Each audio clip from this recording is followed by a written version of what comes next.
এই বাংলাতে যে সরকার আছে ক্ষমতায়, একে যে কোনো ভাবে হোক হারিয়ে দিতে হবে। হারাবে কি করে? না, সরকার জানে যে মুসলমানদের ভোট পশ্চিম বাংলার সরকার বেশি পায়, ওই জন্য মুসলমানদের নামগুলো সব স্টাম্প ফেলে দেয়, ওরা যাতে তার ভোট দিতে না পারে, তাহলে আমরা ক্ষমতায় আসবো। কি বলছে বুঝতে পারছেন না? জি। তবে একটা কথা মাথায় রাখবেন, পশ্চিম বাংলার মানুষ খুব সচেতন মানুষ, খুব সচেতন এবং খুব হিসাবী। এরা এমনিতে ঘুরবে আপনার সাথে, কিন্তু ভোট দিবে না। অত সহজ নয়। রাজনীতি আলাদা জিনিস। স্বামী দাঁড়িয়েছে, বউ ভোট দেয়নি, এরকমও রিপোর্ট আছে। কি বলছি বুঝতে পারছেন? স্বামী ক্যান্ডিডেট, বউ ভোট দেয়নি। রাজনীতি একটা সাংঘাতিক জিনিস। কি বললাম বুঝলেন? ওই জন্য পশ্চিম বাংলা নয়, সারা ভারতবর্ষের মুসলিমদের অবস্থা ভালো না খারাপ? খারাপ। আচ্ছা, এর কারণ কি? এর কারণ কি? আপনাকে কারণ জিজ্ঞাসা করা হলে বলবেন যে আমরা সংখ্যায় কম, তো এই জন্য যা ইচ্ছা তাই করছে, বলবেন তো? আর আমি মমতাজুল ইসলাম আপনাকে সোশ্যাল মিডিয়ার মাধ্যমে আপনাকে একটা কথা জানিয়ে দিয়ে যাচ্ছি, সংখ্যায় কম বলে মুসলিমদের অবস্থা এরকম এটা নয়। সারা পৃথিবীর ইতিহাস যদি আপনি দেখেন, মুসলমানদের যত জায়গাতে বিজয় এসেছে, এক জায়গাতেও সংখ্যা গরিষ্ঠতার কারণে বিজয় আসেনি, সংখ্যায় বেশি থাকার কারণে বিজয় আসেনি। প্রত্যেক জায়গায় মুসলিমরা সংখ্যায় কম ছিল, তারপরেই বিজয় এসেছে। ইসলামের প্রথম যুদ্ধ, তার নাম কি? বদর। বদরের যুদ্ধে মুসলিম সৈন্য কত ছিল? 313 জন। আর বেঈমান মুশরিকেরা কত? 1000 জন। বদরের যুদ্ধে জিতেছিল কারা? মুসলিমরা। তাহলে আমরা 313 জন 1000 লোকের পাছার চামড়া তুলে দিয়েছি বদরের মাঠে, আমরা তারা। কি বললাম বুঝতে পারছেন? আপনার ইতিহাস জানেন যে 1000 বছর এদেশ মুসলিমরা শাসন করেছিল, জানেন? জানেন। তারপরে এই দেশে মুসলিমদের হাত থেকে ক্ষমতা চলে যাবার পরে ক্ষমতা এসেছিল প্রায় 200 বছরের কাছাকাছি ক্ষমতায় রাজত্ব করেছিল, তাদের নাম ইংরেজ, ব্রিটিশ। ব্রিটিশদেরকে তাড়ানোর জন্য সারা ভারতবর্ষের হিন্দু মুসলিম হাড়ি চুয়ার চামার বাগদি ছুতোর মেথর সবাই মিলে ঐক্যবদ্ধ হয়ে ব্রিটিশ বিরোধী আন্দোলন শুরু করে। ব্রিটিশ বিরোধী আন্দোলনের পরে 1947 সালে 15ই আগস্টে ব্রিটিশদের কালো হাত থেকে এদেশের স্বাধীনতার পতাকা উত্তোলন করে এদেশের হিন্দু মুসলিম আপামর জনগণ সবাই মিলে, তাই তো? আপনার ইতিহাস জানেন। আচ্ছা বলুন, 1000 বছর যখন এদেশ মুসলমানরা যখন শাসন করেছিল, তখন মুসলিম কত পার্সেন্ট ছিল? কে বলতে পারবে? 6.5% মুসলমান ছিল। মানে 100 জনায় 6.5 জন লোক মুসলিম ছিল। এই 6 জন লোক মুসলিম থাকার পরেও 1000 বছর আমরা এদেশ চালিয়েছি, ইতিহাস এটা বলে। আজকে 2026 সালে ভারতবর্ষে মুসলমানদের সংখ্যা কত? কত? প্রায় 35%-এর কাছাকাছি আমরা মুসলমান, তাই না? তাহলে আমরা এদের শাসন করেছি 1000 বছর, 6.5% মুসলিমে।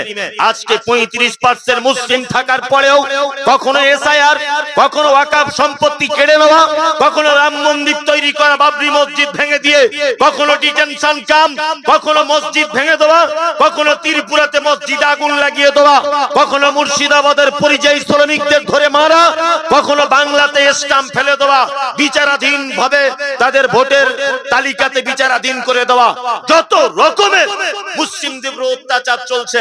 আপনারা দেখতে পাচ্ছেন 35% মুসলমান থাকার পরেও মুসলিমদের অবস্থা এত খারাপ কেন? 6.5% মুসলমান দেশ চালিয়েছি, আর 35% বাবরি মসজিদ টেকাতে পারলো না, ওয়াকফ সম্পত্তি টেকাতে পারলো না, ভোট দেওয়ার অধিকার হারিয়ে ফেললো। কারণ কি? কারণ একটাই, আজকে উপর মহল পর্যন্ত জেনে গেছে বদরের মাঠে যে 313 জন যে কোয়ালিটির মুসলমান ছিল, বর্তমান মুর্শিদাবাদে সেই কোয়ালিটির মুসলমান নেই, বর্তমান ভারতবর্ষের সেই কোয়ালিটির মুসলমান নেই।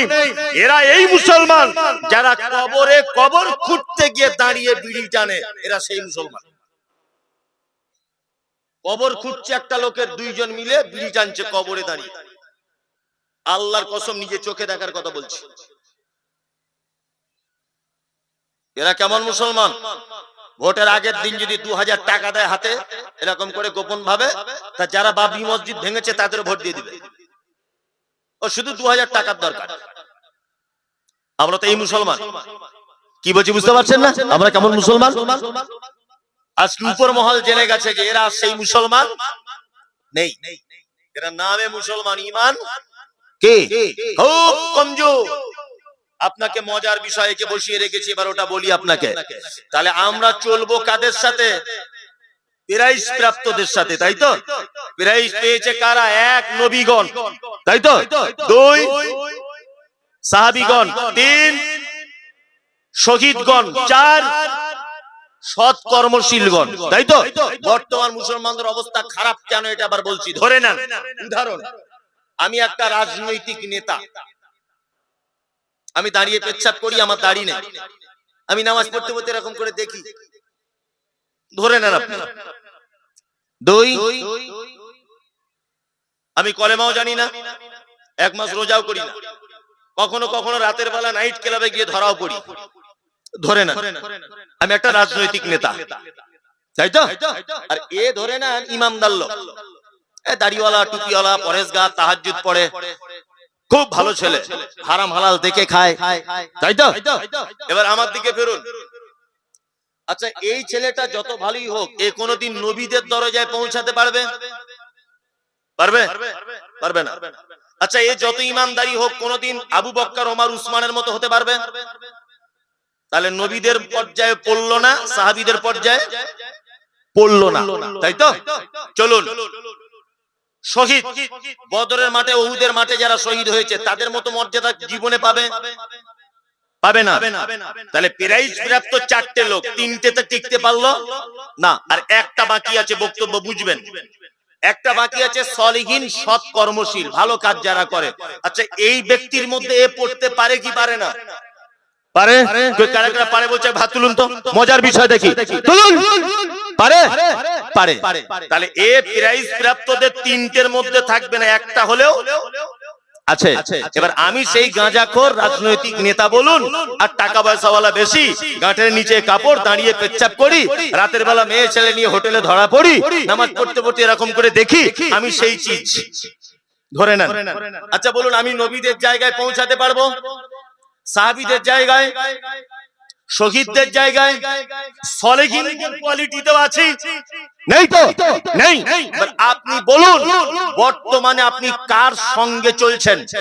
এই লোকটার সঙ্গে চলছেন না আমার সাথে? কথা বলুন, আমার সাথে চলছেন তো? চলছেন? আমার সাথে চলছেন মানে আপনি পবিত্র আল কোরআনের এই আয়াতের সঙ্গে মুনাফিকি করলেন। আপনি নিজে বলেছেন প্রাইজ প্রাপ্তদের সাথে চলবো, তোমার সাহস হয় কি করে? তুমি একটা রাজনৈতিক বদমাশ লোকের কথা শুনে তুমি আলেম ওলামাকে গালি দাও? একটা দাঁড়িয়ে পেচ্ছাপ করা লোকের কথা শুনে তুমি আলেম ওলামাদের উপর আগুন তোলো?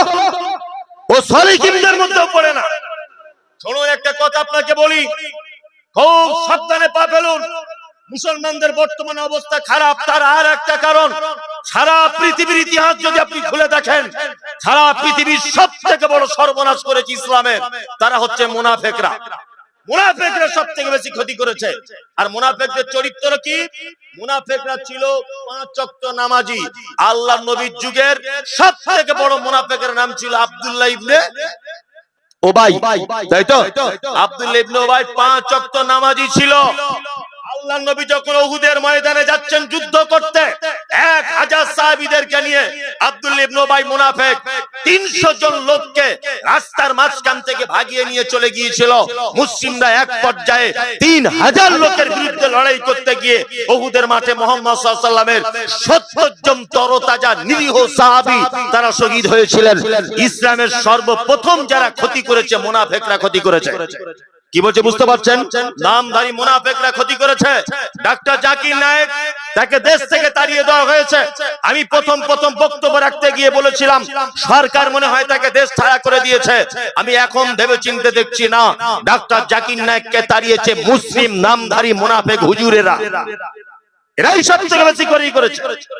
আপনারা জানেন বাংলাদেশের প্রখ্যাত আলেম ডাক্তার আসাদুল্লাহ গালিব, বাংলাদেশের প্রখ্যাত আলেম আব্দুর রাজ্জাক বিন ইউসুফ, নাম শুনেছেন?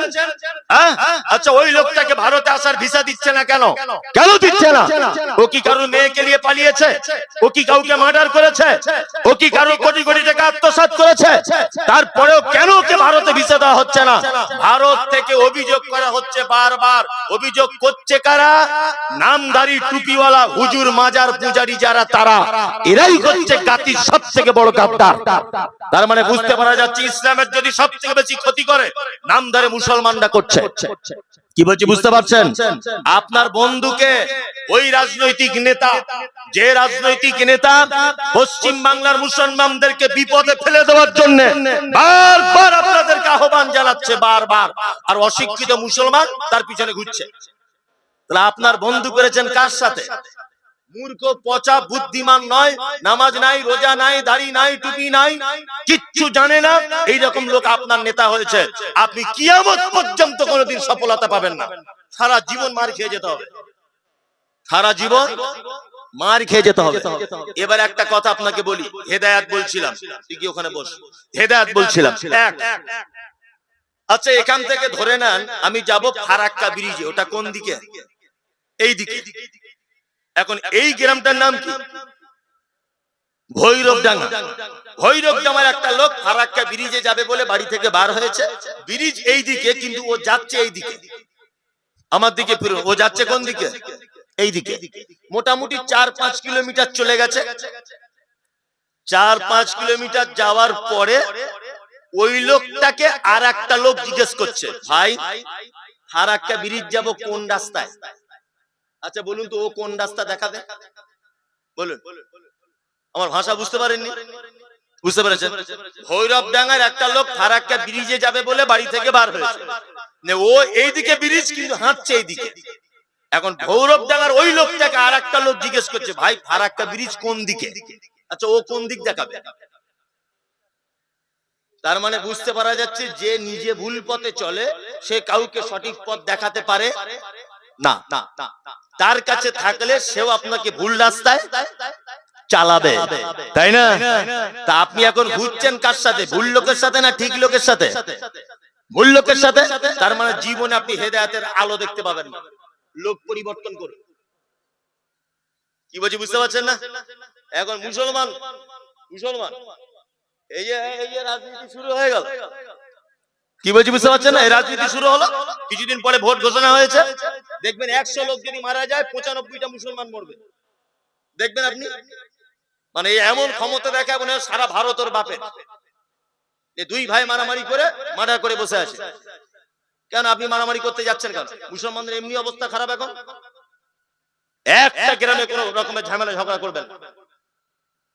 এখন রাজনৈতিক নেতারা দেখছেন না, কারুর জামা কেচে দিচ্ছে মোবাইলে, কারুর দাড়ি কেচে দিচ্ছে, কারুর দেখবেন উঠোনটা ঝাঁট দিয়ে দিচ্ছে।